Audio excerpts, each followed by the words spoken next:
And guess what? You won't die. And life says thou shalt be flexible. Good judgment comes from experience. Experience comes from bad judgment. Or mistakes. You learn more from your mistakes. If you listen very carefully, the patient will tell you what to do. I don't get paid for my time. I get paid for results. That's the perfectionist and Yeah. the ethic being a clinician. I'm not just getting paid to treat you. I'm not a mechanic doing a brake job. I'm not telling the tissue what to do anymore. I'm listening for it to tell me what it needs. Listen to the bird, listen to the ears on your fingers. Thank you for subscribing to the Frequency-Specific Microcurrent podcast. FSM is a breakthrough tool for medical practitioners who feel stuck with limited treatment options, especially for complex issues unresponsive to conventional care. FSM training is the best continuing education course for medical practitioners. Get our free introductory webinar at frequencyspecific.com/about or find FSM trained practitioners at frequencyspecific.com/find. Here's Dr. Carolyn Pittis. I was waiting patiently for you to let me in. Sorry, we were in a conversation. It looked like a very good conversation, lots of nodding and yeah, we were talking about the core in March and the core packets, and I have but I got Candace Elliott to come, and I'm hoping she's not watching the podcast because she's going to get an award. We have 4 published papers this year.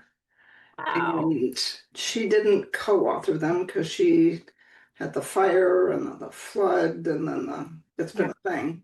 Yeah. And there's a phrase that describes our ethic. We support those who support us. Yes. Roger Bellica, Candace Elliott. So it's a surprise. Oh, I love surprises, except when I'm surprised. I love giving surprises. As opposed to being the surprise-e. Not a fan. And this is a great organic transition to how much I love being prepared. And so I love preparing for the podcast. I love preparing for patients. And then life shows up and is just kidding, all your plans thrown out the window. It's time to pivot. It's time to get creative. And guess what? You won't die. And life says thou shalt be flexible. Yeah. And that is something at my core have fought with. Like I said, I love the plan. I love the list. I love the structure. I love routine. And then God gave me FSM. Yeah. There's that. And when Roger Bellica did the neurotransmitter workshop, the last one he did. Is that the one that we got to walk around the room in our corners? Yeah, we went into the corners. Yeah. You are in the most unique corner. Right. Dopamine and GABA. Yeah. GABA people love lists. Dopamine people do stuff. Yeah. And then acetylcholine is a given because you obviously know stuff. But that corner had the smallest group. Right. And the other people that are dopamine and GABA are jet fighter pilots. Yeah. Which is what I wanted to be when I grew up, actually. I'm not surprised. F-18, yeah. And here I am and loving every minute of it. And the flexibility and the purpose to question or the allowance to question, the necessity of questioning. This is, I think, the most exciting part of working with FSM in the last couple years is the recipe turned into a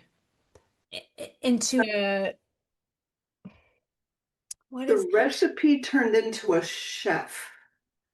Because the chef starts with the recipe and then I think it needs a little cardamom. Right. Okay. Yeah. Right. Yes, and there's a cookbook out there that it's in my Amazon cart. It's like salt, fat, acid, heat, which are the components of cooking. Salt, fat, acid, Acid and heat. heat. Oh, okay. Do That's the name you of it. cook it on low heat or do you broil it? Or also heat as in spice. Oh, okay. And then, so it just talks about adjusting recipes based on these four principles. And I was like, oh, this is like an FSM cookbook where we're not giving all these template, I guess is the word. Here's Mhm. a template, but here is also salt, fat, acid, heat for you to think about to adjust the recipe on page 1. Yes. And then I have, there are also rules, all those rules. And then there's that slide in the core and the advanced. I think it's mostly in the advanced where it says the patient doesn't know what's important, so you have to ask.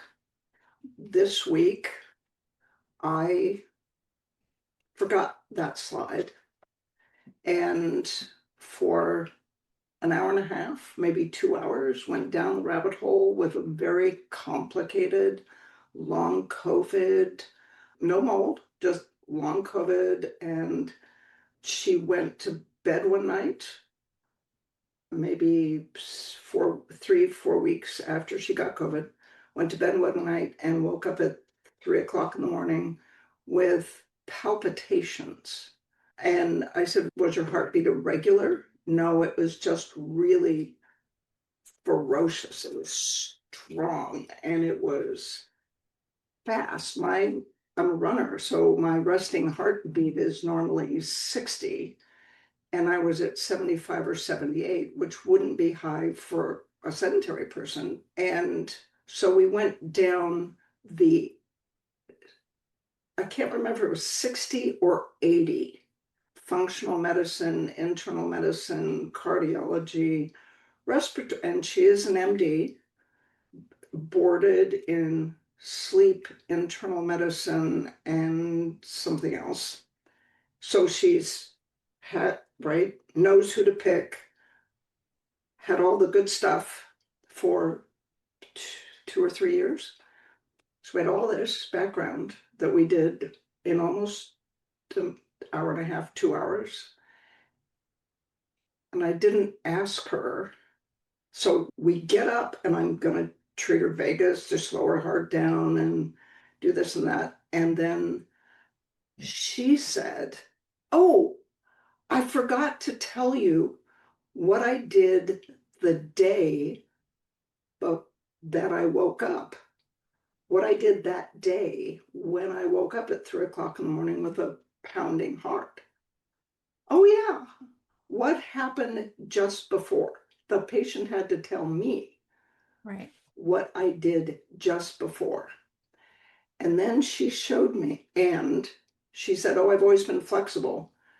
And I said, lift your little finger up. She's 58 and it went to 90 degrees. Her thumb stopped that short of her elbow, of her arm. Her elbow went backwards by 7 degrees, knees anyway. She said, I did this bendy, twisty yoga thing. I've been doing yoga for years, and I went to this real expert in flexibility. And she said, here, let me show you a picture. She had her 2 feet on the ground, and her trunk was perpendicular to the ground. Right. And one person had hold of her right arm, so she's rotated to the left. Okay. Another person has her left arm, I think between her legs or around her thigh or on They the kind of outside. bind. So there are two Yeah. people, she said, stabilizing her. And it looks like they're trying to do a Rip you wishbone apart. thing. And her trunk is perpendicular. Yes. Okay. And I looked at that and went, So let's do, because I said, this is not going to be a physical medicine thing. This is all autonomic. Right. So I did a physical exam. She had nerve traction injuries at T2, 3, 4, 5-ish. She had nerve traction injuries at L1, 2, 3. Because I looked at the spine chart, what innervates the heart? T1, 2, 3, 4. And I went, it can't be this easy. So that day we just treated from front to back, 40 and 396, quiet the nerve, and then what makes the heart beat faster. So I sold Inderall. It's a beta blocker. And there's inotropic, which is the force of contraction, and chronotropic, which is the rate of contraction. And they're both handled by the sympathetic nervous system. Beta, she even knew which beta receptors. We were geeking out over the pharmacology of it. And so we read quiet the sympathetics, got our heart rate down to 62 from 78. That was good.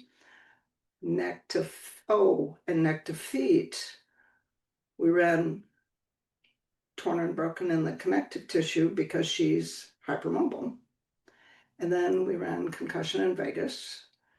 And because there was also the discussion of what if, because there was this whole blood vessel conversation, what if the basement membrane and the blood vessels is super stretchy, so you can have more stroke volume through the heart because there's more room when your heart beats really hard and faster than it's used to.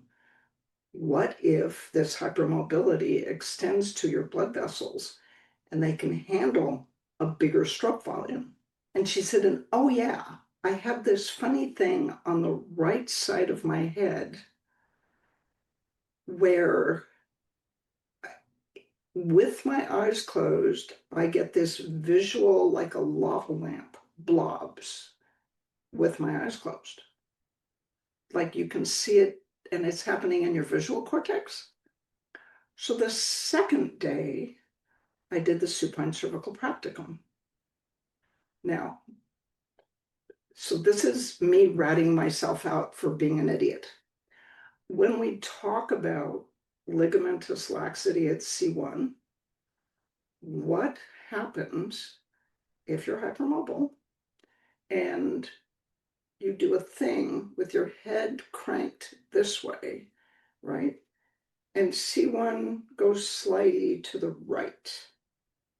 What's it going to impact? Right. The vagus plexus, the vertebral artery, and the internal and external carotid to the right side of the brain, Right. the right occipital or visual cortex. Second day, yesterday, I treated her neck, and after we did the basic supine cervical practicum, treated the disc bulges in her neck, and I did, as you'll see in the advanced, subluxation at C1, and all of her suboccipital muscles went smushy, and I just slid C1 back towards the center. Her heart rate was 62. And we got rid of dural adhesions because a large percentage of Ehlers-Danlos patients or hypermobile patients have tethered cord. And if you're going to do bendy twisty at 90 degrees and you end up with nerve traction injuries, how do you get nerve traction injuries just from twisting your trunk? The only way you do that is if the dentate ligaments that are attached to the nerves pull on the nerves, which means you have adhesions in the dura and the arachnoid. And it's for everybody that's listening that doesn't know what I'm talking about. There are slides on it in the advanced because so I did the arachnoid. Anyway, it was it was well worth the 3.5 hours I spent yesterday and the 3.5 hours I spent Monday. It was humbling. I did not ask her what happened just before. She had to remember to volunteer it. And I was all set to treat the vagus. I wouldn't have done a sensory exam.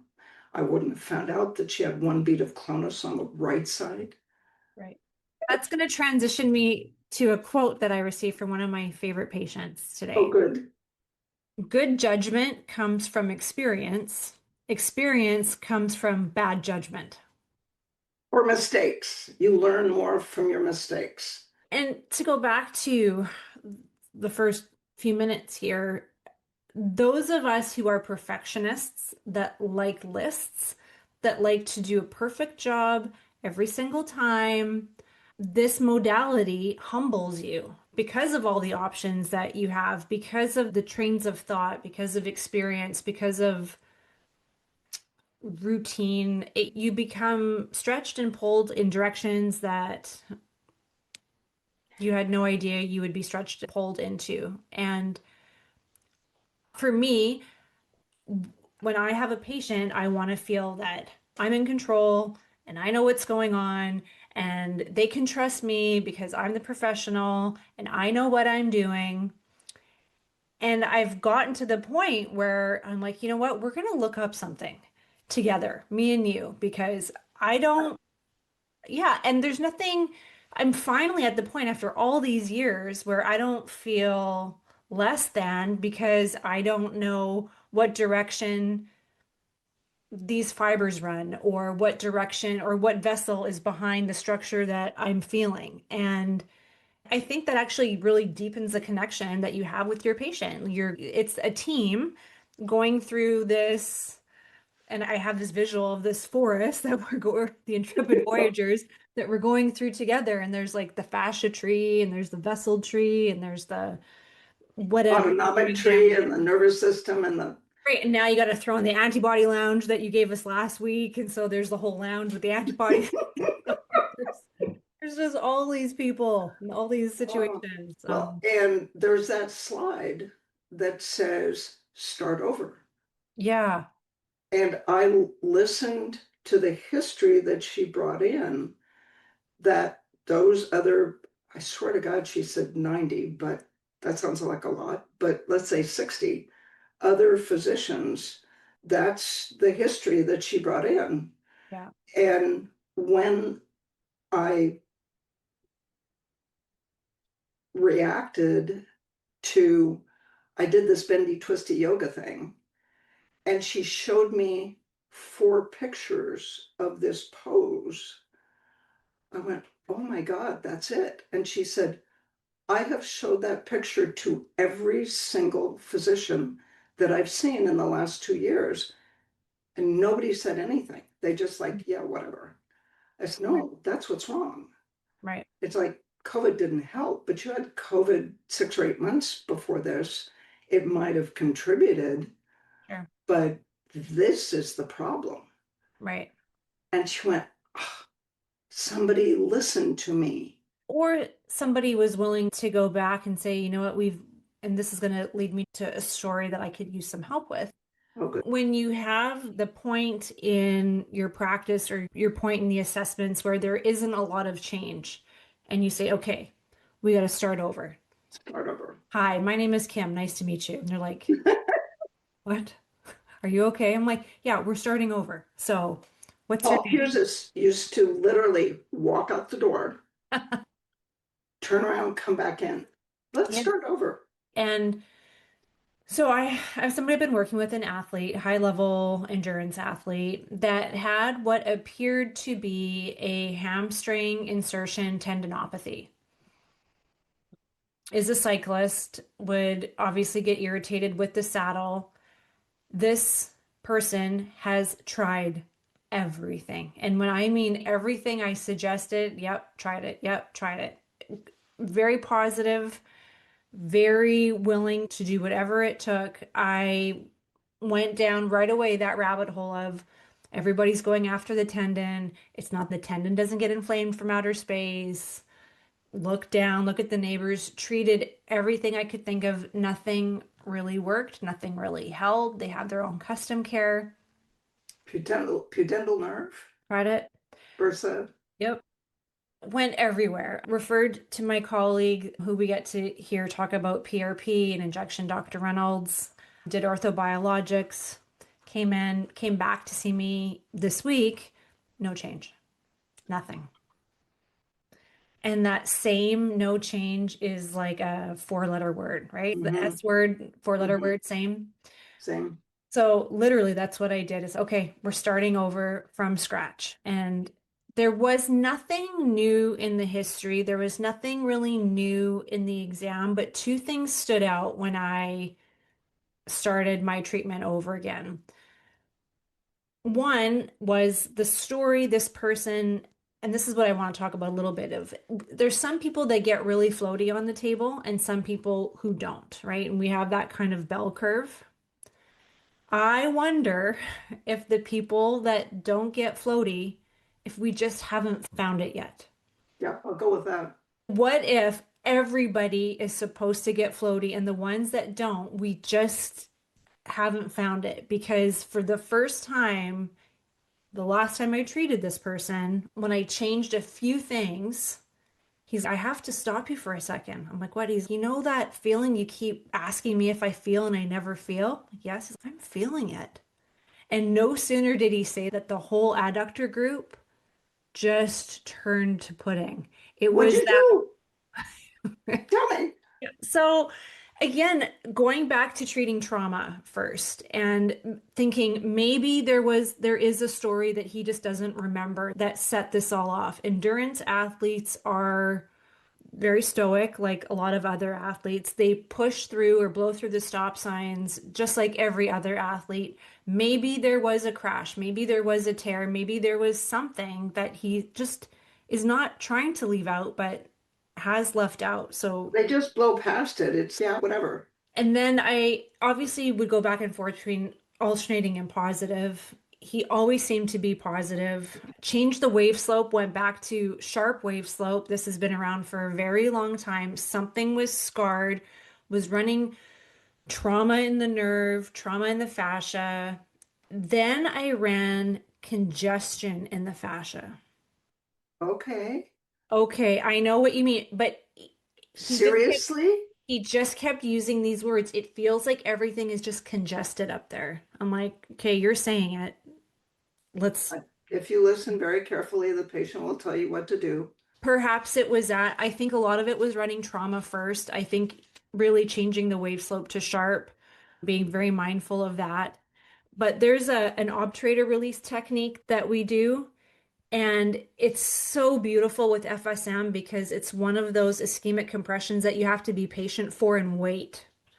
And there was just that moment. I don't know if you ever get it, but your hands start to tingle and I get really warm first. So it's almost like you can predict what's going to happen. So I had the tingle, I was getting warm. I'm starting to feel. And then it was just, and he's like, wherever you are at is referring pain to where I feel it on the hamstring insertion. And I was close. And it was the obturator? Obturator. Oh, for goodness sake. Obturator membrane. Whoa. So yes, it wasn't even the obturator muscle group. It was the membrane. And this is where after like I had to wait for everything to calm down. You need to give me a picture of where you are, like what this membrane looks like. And I also needed to see a visual of what was happening. And the membrane is this very chaotic looking fibrous mesh through the obturator foramen. It's this big. Tiny. Yeah. But it was literally the only thing nobody had manipulated or targeted. And so for me, membrane for frequency is 77. It's more like connective tissue. Oh, okay. So it wasn't fascia, it was connective tissue. Later on, once the fascia got out of the way, So you did the fascia first, Fascia first, then went to membrane, thinking about connective tissue. connective tissue, 77. And then when he used congestion, tried 50. But then when I saw what the membrane was, which is fibrous collagen, then the word fibrous jumped off the laminate. 51, right next to 50. And 77? 77. Get out. I wish I was making this up. What are the lymphatics doing in that area? You are so funny. Yes, because they come down yes, not and through the obturator foramen, but right next to it, but they have to drain it. exactly. And they And were what happens to scarred. lymph too? But lymph can also get congested. If you're a long distance bicycle rider, the Exactly. lymph is going to get beat up Yes. and fibrosed. Yes. And wow, I'm not sure if it's going to hold. He comes in for the same thing, how people see you. They come in for a couple of days. He sees me, he sees Dr. Reynolds. So I got to geek out with Dr. Reynolds on the phone yesterday. I'm like, you're not going to believe this. no wonder he loves you. And to his point, he sees what he sees. He sees a beat up hamstring insertion. And yes, for sure, that hamstring insertion point is beat up. He's a runner, he's a cyclist. It's going to get trashed. And giving it PRP and giving it extra healing aids is certainly not going to help. But if the mechanics of scarring in a neighbor is still going to be there, the hamstring insertion point is always going to be inflamed. It's always going to be torn and broken. And just as an aside that's maybe wrong, but if you're doing PRP in the hamstring insertion, it's that far from the obturator foramen. Technically, theoretically, it could possibly actually make the fibrosis in the lymphatics and the foramen worse. I don't know. This could be a question we could ask. There's no way to know because it's No. not like we have, there's, ultrasound. It's, that would Yeah. be, wow. But it was so interesting that when we were off by the obturator, like it's creating the piece. And then he said, after my whole pelvic floor just feels lighter and everything just seems to move and want to move. And his gait had changed. And yeah, Oh, and adhesions in the dura at the coccyx. If you look where the coccyx is and where the yeah, dura goes, and yeah. that might even, but awesome. And again, just grateful for the flexibility to start over, right? No shame in saying we have to start from scratch. Because And this should work and it's not. So right, I'm missing something. right. And so being a perfectionist, it comes to my rescue, right? I don't want to give a quote unquote half-assed treatment. I want my hair to blow back in slow motion, like with the wind. I want the angels to sing. I want this always to happen. And you become a little bit of an addict because when you do feel smush and when you do get those profound changes, you want that every time. Mm-hmm. And if I can't get it every time, I'm sure going to try to get it every time. And I want to cut you some slack or maybe rethink the perfectionist title. Yeah. I think you're a clinician. Thank you. Clinicians want clinical results. Yes. And I get paid for results. Absolutely. If I don't get the job done. Yes. So I charge this lady for 3.5 hours. Right. And or 4 or whatever it was. And if I don't get it, if I hadn't had any results, I charge less. Yeah. It's, And that's good of you because it's still your time that I don't get paid for my time. I get paid for results. That's the perfectionist and the ethic being a clinician. I'm not just getting paid to treat you. I'm not a mechanic doing a brake job. Right. I'm a clinician. Yes. And It's different than being a researcher. It's different than being Yeah, almost anything. yeah, yeah. So, And I think, again, this is going to circumvent a couple of themes that I wanted to talk about today, but having somebody, whether it's an athlete or somebody who's been in chronic pain for a long time, and I'm blessed that I get to treat both groups, it's the same urgency that I feel. I understand the athlete that needs to get better yesterday because there's mhm. a game or a race coming up. I get the person that who's been in chronic pain because they need their life back. They need to just become an active member of society once again. And for a patient to have somebody who's a bit of a perfectionist or who is a clinician in their corner advocating for their health, listening to the stories, that not dismissing the yoga picture, I think is such a fundamental part of rehab and recovery. Again, that goes back to our favorite S letter word, which is safe. Oh, and I was working on her shoulder, and so I did the regular neck and shoulder practicum, got her lats loose, did the labrum, and as we went up over her head, there was this ratchety thing. And I went, and then all of a sudden, everything relaxed. And she said, "What did you change?" And I said, "I'm treating your midbrain. It's Mm, not safe to move your shoulder, right, and your midbrain has to be reassured that it is safe because it hasn't been safe to move your shoulder in 5, 6 years." So right. there we go. Yeah, the talking to a different orthopedic surgeon over the weekend about surgery and rehab and athletes that play through pain. So one of the discussions was, do we do surgery now or do we do surgery later? And there's a group of people weighing in on this conversation. And little old me, I don't think rehab is going to work because this person is in pain, is worried about the injury, and we can't expect motor patterning to hold, or stick, or recruit if we have those two things in place. Silence. And then somebody's, that's actually a good idea. Maybe we should do surgery now. So we talk about benefit. If somebody is in pain, we can't expect rehab to take place properly. You'll know it's building the house on the faulty foundation. Like we just, maybe it works for a week and then a stiff wind blows in and then everything crumbles. Yeah.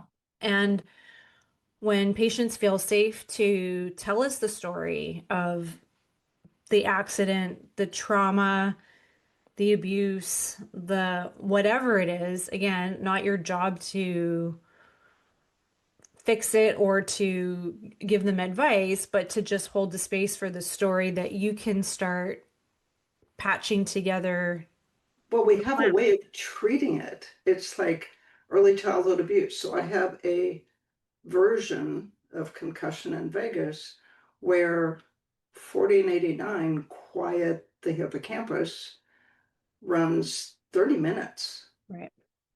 It's so the normal concussion in Vegas is what, 47 minutes long. This Mhm. one is 68 minutes, 70 Where, minutes. to cut you off for a second, where are we at with timing with 40 and 89 right now? Or do we have a minimum? Do we have a maximum? Do we, no, We we have the one story of the we have max. the one story, do not run it for 18 hours and 3 days. That's for sure. Yeah. 30 minutes because of my history. I run it on myself. I've extended it from, I think the normal standard concussion in Vegas has 40 and 89 for 4 minutes. I have a version with it at 8 minutes, 12 minutes, usually a multiple of four, except for Mhm. 30. Yeah. And it's random. Yeah. Okay. And I have noted on the title that it's C plus V plus 89, which Right. means I've extended it to 30 minutes on that unit. Right. And it depends on the patient's trauma history, whether Yeah. it's early childhood trauma, whether it's the car accident, whether it's I was fine until, and Yes. until was pretty horrific. Yeah. And, Yeah. or when trying to move it becomes just super ratchety.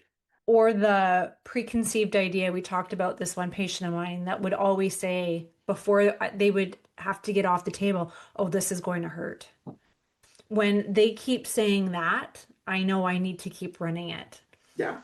It's when that story stops or when that story changes to not the statement, but the curiosity. So when that one person who would say, oh, this is going to hurt when I get up, says, I wonder how this is going to feel when I move it now. There you go. There it is. There's that moment where I'm just like, I could turn away and just like, Yes. yes, let's see how this is going to appear when I'm just. Well, and this is why we spend, it's part of the reason the core is now full 5 days, but I move the central nervous system up Yeah. to right behind the physical medicine section. We have chemotherapy. I had a patient also Monday, Tuesday, chemotherapy, neuropathy. There's a new, at least a chemotherapy agent I haven't heard of. Doesn't use platinum, it uses arsenic. That's a good face. And he had peripheral neuropathy. The chemotherapy was maybe 2 years ago, a year and a half ago, and it used to be spiky and painful and numb and hurt. And a lot of that had improved, but it was still numb and hypersensitive. That's okay. So I ran basically treat the capillaries, treat the nerve for trauma, inflammation, and arsenic. We have a frequency for arsenic. I did that, and his left foot was totally perfect. His right foot, hyperesthesia was gone. It felt sharp. He said, but it feels thick. Mm. And if you remember from the RSD or CRPS section, the very end, after a denervation injury where the nerve has disconnected from the peripheral tissue, which is what a chemotherapy neuropathy is, at the end, what's left and is the hardest to get rid of is this feeling that it's thick, it's Right. congested. Yes, I can feel the prickles, but it's like it's going through thick cotton or something. Yeah. Yeah. Okay. So this little light bulb went off and said, all the other things I did for CRPS didn't work. I thought to myself, that's got to be the sensory motor cortex. It hasn't heard from your feet in a really long time. Yeah. And it has to be the thalamus. Yeah. Because sensory signals get stuck in the pain pathways, Yeah. and by the time they get to the sensory cortex, they're not normal. So I ran increased secretions in the sensory cortex from his neck to his feet, quiet the midbrain from his neck to his feet, and so 3 machines. Yeah. Increased secretions in the spinal cord from his neck to his feet for about 45 minutes until little prickly wheel was like, that doesn't feel thick, it's just sharp. It's not icky, no, not, it's just sharp. It doesn't feel, am I going to need more treatment? It's probably not. Like, it should be done. If it comes back, come see me, because it's going to take us an hour. It's easy. Yeah. And it's nobody has the ability, nobody needs to know that connection because they don't have a way to treat it. We do. And that goes back to when people get angry. How come nobody's thought of it like that? I'm like, because I learned about the obturator membrane, but you don't treat the obturator membrane. You just respect the fact that it's there. Just, right? Just so much of the anatomy, like the ureter, like the periosteum, like all the structures that I treat all the time, I would have not thought of in such specificity because I couldn't affect it anyways. That's, if you can't fix it with Lyrica or gabapentin, what's the point? Right. Yeah. And you have a slide. If you can't stick a needle or inject it, like Elbow. put an elbow in, right. So it is thinking about things in a more complete way and asking better questions so that you can get to those places a little bit faster. Yeah. And No, respecting the fact that you may never get to those places. true. That's the other thing is no, there's that slide at the very end. It's like we talk about the successes, Yeah. but an awful lot of what we learn is from the things that don't work. The bad judgments, or what did I say? Good judgment comes from experience. Experience comes from bad judgment. So Yeah. if you're doing things the right way, you think of those slips, those mistakes, quote unquote, those errors. I don't know. The only difference, there's a one of those good sayings posters. The only difference between the master and the novice is that the master has made more mistakes than the novice has ever Right. has had a chance to make.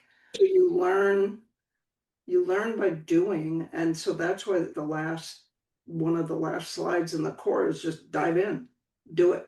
Yeah. You're going to learn more by treating patients with the recipes, because the recipes are going to work about 70%, 80% of the time. Yeah. It's pretty straightforward.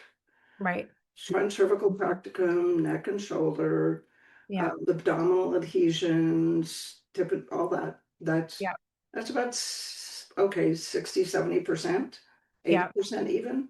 Yeah. But it's you become expert or accomplished or better or confident. I don't know the word, but that Yeah. place you get to by mileage.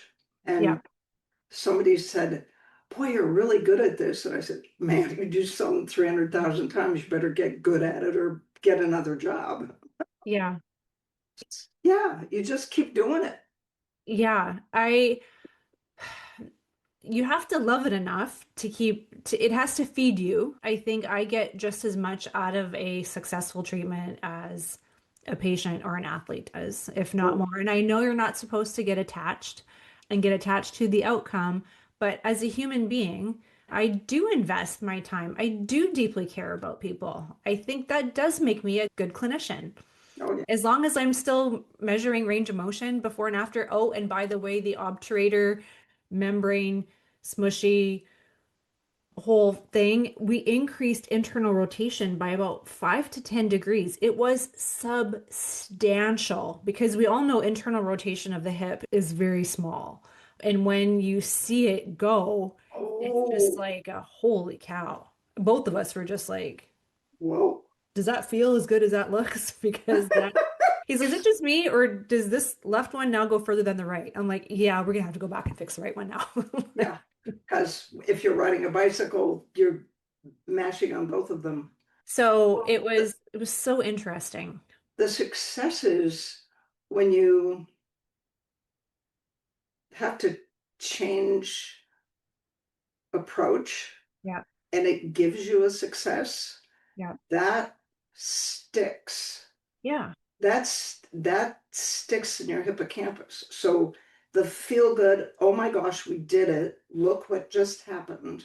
Yeah. That's the amygdala, the hippocampus. The hippocampus is involved in memory and especially when there's an emotional load. Right. So when you achieve something, when you do magic, Yeah. or when you have a good outcome, or when the range of motion increases Yeah. or stabilizes, Yeah. you will remember that. And Yeah. I would be willing to bet there won't be another patient you see ever where you don't put your finger on the obturator.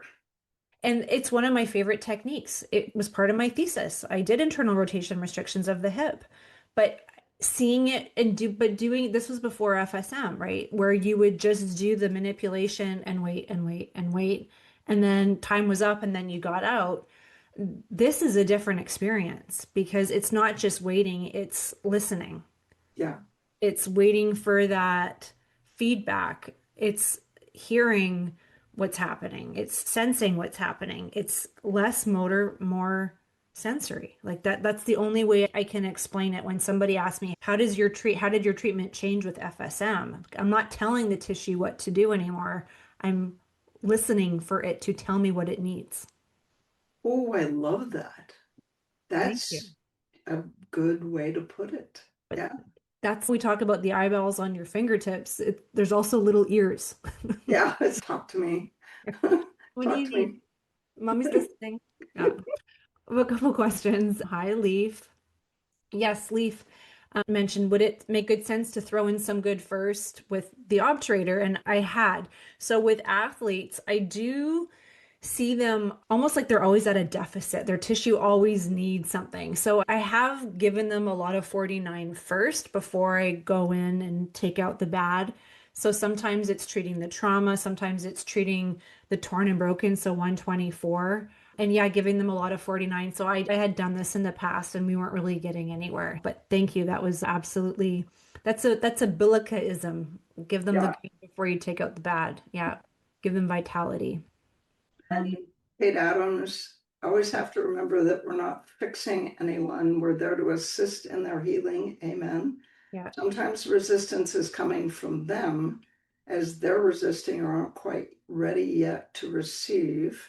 And that's where 970 and 27, being afraid, 970 and 35, being angry or resentful, love the magic you created, and they were ready to receive it. And just so everybody knows, Kate Adams is why we treat the psoas with scarring in the ureter. Kate Adams was my massage therapist. She used FSM. My psoas had resisted treatment for 40 years, 30, 40 years in there someplace. And all of a sudden, and she was working on it, and all of a sudden it got warm and the pain went down and my pelvis went smush. And I said, what did you do? Scarring in the ureter. Why would you do that? Because that's what my fingers were on and it just seemed like the right thing to do. And that input comes from somewhere, and to have the bravery to go for it has changed so much of what we do. To listen to the little bird. Yeah, listen to the bird, listen to the ears on your fingers, and Amen. all of that. Yeah, and Lee mentioned about checking the obturator. She checks the obturator membrane, obturator internus. Yes, when they're limited in internal rotation. Yeah, so again, it's going back with your anatomy. Yes, we know the muscles lie on the membrane, we know the structure, but if all you had was manual therapy, and like I said, I did my thesis on this. So for 2 years, I tracked internal rotation restriction people, and we treated them with osteopathic manual therapy. We treated some with exercise therapy. We blah, blah, blah, blah, blah. And yes, like you know the structure, but it's just with FSM, it just changes what's possible. Like I said, it's just like periosteum. Like it was the same sort of thing when you were talking about periosteum in the core. You're like, it's like innervated felt. I'm like, but like you have those moments in the core where you're just like, who cares? Yeah. How does this affect what I do as a manual therapist? How does this affect what kind of exercise I give somebody? And then it hits you because it's never the muscle. That was the other thing. There's been so many like angel orchestra singing moments, and then there was a couple Johnny Raincloud moments of dun dun when you're like, it's never the muscle. And I'm just like, should we all just get up and leave then? Because what are we here for? Now what? What do you mean it's never the muscle? It's like you tell David Simons it's never the muscle. You tell Jan Dommerholt it's never the muscle. It's It's not. Once in a while, it is. It's not like you don't fix it. But again, going back to the beginning, it's the way you think of things and why would those structures be tight? And when sometimes the other true is the first motion that the hip loses with joint degeneration, when the cartilage goes away and the joint is degenerated, they've got 70, 85 degrees of external rotation and 0 internal rotation. Right. We can treat the muscle. I do that. And if that doesn't get it, I'll try the obturator. But if that doesn't get it, I order hip x-rays. It's like, Right. we just need to rule out the worst first. So if the joint isn't degenerated, then we know for sure. Right. That Right. And that's why imaging can be your friend. It helps tell the story. It doesn't tell the whole story, but like you said, it gives us a lot of, especially with the hip and the shoulder, when we have really movable joints, we need to make sure that the restrictions are coming from the muscle and not from something pathological with the joint surface, the labrum. The labrum has been such a 214 has been such a game-changing frequency as well. knee, hip, shoulder, it's Yeah, amazing. yeah. Somebody else had thrown out 214 for the pubic symphysis, which I think could also be if we're This ever, cartilage doesn't always work with the pubic symphysis. it doesn't. And so when I was like, oh yeah, I could see how that would make sense. And again, like this is just taking an idea and backing it up with some science and some data. And you think about, okay, this fibrocartilage piece structure, could it be like the fibrocartilage in the knee and in the hip and in the shoulder? Maybe. Because it's a Let's try slidey, it. glidey, dishy Squishy. thing. I like this technical medical terminology. It's really important to have that down. But we understand it that way. It's the antibody lounge. Again, we're talking about that was so great of you just to say, by the way. I think everybody that was listening, that I've heard feedback from, there's been at least 3 or 4 people that was like, the antibody lounge has changed the way I think I can finally understand like immunology now. Thank you, Vince Marinkovich. I just had to put it in layman's language, and it gives a visual to the immunology reality of antigen presenting cells go in and to the, I guess, the thymus and the bone marrow, Yeah. and they have to find the right antibodies, and then the antibodies take 24 hours. It's so much easier to talk about it as an antibody lounge. It's like they have to brush their teeth. Wait, I'm in the middle of this movie. Is brush my teeth, comb my hair. I'm glad it's helpful because It's really helpful also to just like why rotation diets work, and when you think about the little antibodies coming out of the lounge, nobody's here. What are you talking about? It's just, oh yeah, because they haven't been there in 3 days. yeah. So They you left can the have building. wheat every Sunday, Yes. unless it's an IgE celiac thing. Yeah. And yeah, it making complex subjects understandable. It is essential to teaching, even if Yes. you're teaching experts, Yeah. because there's a piece of it. It's almost like you can see a cartoon in your head as we have Right. that description.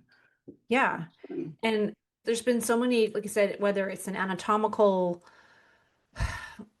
piece that you learned 25 years ago that you just filed away because you just needed to know it to pass your board exam, but now you need to re-see it again because all of a sudden you can affect it in a different way than you ever thought possible, or you have to at least check it out, rule it out that it's not causing a problem. Yeah, And sometimes that's all it is. No, it couldn't be that. But then you can deduce by elimination, okay, what's left? hate it when it's that. But one of the other things, it's on my short list again from today, that again, when something has like a double meaning, is trauma. So I was using trauma a lot for just, there was trauma. Again, when I'm always thinking about how did we get here? Why is something scarred? Did it tear before that? What caused it to tear? And what was that story that got us in this position in the first place? There's usually a piece of trauma. There was a fall, there was an injury, there was an accident, there was an incident even. And one of the phrases that came up today was, that's what makes trauma trauma, is that helpless feeling. Oh, yeah. And so the story that we had talked about was the story that you had brought up about somebody who, I can't remember what the incident was, but was left in the ambulance as the Oh, medic yeah. went very Swiss on their coffee break for whatever reason. And so what I had to write a little article about FSM, and one of the things that I feel is so important when a patient or a client can have a custom care is it helps negate that feeling of helplessness because they have a tool in which to take control of their healing. And so when you have a bit more power, when you don't feel as helpless, I can only imagine that helps the healing process. Oh, always. The pain literature is very robust Yeah. in this area of a locus of control. Yeah. So active treatment versus passive treatment. Yeah. And if all they do is get massage and acupuncture, both of which are good, Yeah. but they're never given exercises. They, in order to get out of pain or to get comfortable, they have to go to somebody else. Right. And that makes them powerless over Yeah. their condition. Yeah. And that's what a custom care does. Yeah. So the patient that had the bendy twisty thing Yeah. has her own custom care. She's actually taken the core. Right. And so she'll bring it in tomorrow and Friday, and we'll start tweaking it Yeah. for things that we hadn't thought of treating before, but she's hypermobile. Yeah. So that will be a piece of the power that we give her. Yeah. And it's, Yes. yeah, no, you're absolutely correct. Giving the patient power over their own condition. Yeah. And it's actually one of the reasons I don't rent them. It's not just that patients drop them in the toilet or the dog chews them up or whatever. Right. It's that the patient has to have some skin in the game. Yeah. And that it's, if you could rent a hammer to put a thing in the wall to hang a picture, but you didn't own the hammer, Yeah. then the next time you have to hang a picture, you have to go to somebody and rent the hammer again. It's much easier to have a hammer in the toolbox in the kitchen. Yes. So it's give them a hammer. Yeah. And it's 4 o'clock. It's 3:59. Okay. So Close enough. I'm putting alarms a little bit earlier. So if we need to do some sort of wrap up or some sort of announcement, we're not blah, blah, blah, blah. yeah. But sign up for the advanced. I got a bigger room. So Yay, solve that I'm so problem. excited. But we're getting full already, even with that. So That's predictable. but yeah, And it's I'm gonna be getting so excited about the rehab course. We have to get the dates set for next year. yes. We're doing sports this year. This March in Yeah. Phoenix is still the sports. Yeah. And then the rehab course is going to start sometime after that. And then Yeah. the really fun time is going to be in Costa Rica, where we do the core 1 week and upper and lower body rehab Yeah. as a 5-day gig. Yeah. That could be seriously fun. It's going to be amazing. Oh, I'm so excited. Yes. Yeah. We And have to then- just put the dates in. I have the calendar up and I just wanted to go through it with you and Kevin and we'll put it up there because It's it's gonna ready be to fun. go. And now I get to add obturator membrane to the hip lower because You did that. I can't unsee that one. And that's how come the course keeps getting. And that's why, exactly. Yeah. And Yeah. that's why I could never, as much as I say I have to pick a boat teaching and working in the clinic, I can't because they feed each other. Yeah. And it feeds me. I just wonder, since we're doing upper and lower body rehab in Costa Rica, is it compatible with your life and our schedule for you to do maybe once or twice this year, upper and lower body in Together. a 5-day week?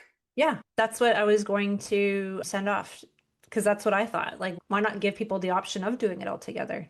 Yeah, So because I love doing it. not like people come in with one or the other. Yeah, That could be fun. I'm excited. me too. Yay. Okay. That's it. I'm not excited that it's already 4, but it is, alas. It is. Thanks everybody for coming. This was so much fun. You're And we'll welcome. be here. We'll be here next week. We'll see you next week. All right. Have a good week. Do good things. Bye. Bye. The Frequency-Specific Microcurrent podcast has been produced by Frequency-Specific Seminars for entertainment, educational, and information purposes only. The information and opinion provided in the podcast are not medical advice, do not create any type of doctor-patient relationship, and unless expressly stated, do not reflect the opinions of its affiliates, subsidiaries, or sponsors, or the hosts or any of the podcast guests or affiliated professional organizations. No person should act or refrain from acting on the basis of the content provided in any podcast without first seeking appropriate medical advice and counseling. No information provided in any podcast should be used as a substitute for personalized medical advice and counseling. FSS expressly disclaims any and all liability relating to any actions taken or not taken based on or any contents of this podcast.